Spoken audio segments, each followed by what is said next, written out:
Hello guys, so this is my 2008 Mazda 2 car again.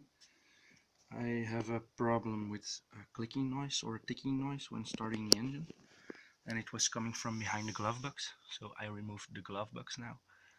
And yeah, I think I found where the noise is coming from. So it's from something over here, this white piece. I think I will try and show you. I don't have to turn the engine completely on, simply turn the key but not start the engine. So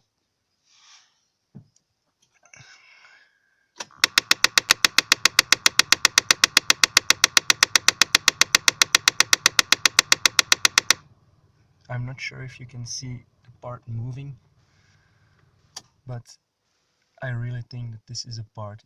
It moves very slightly, but it moves a little bit. So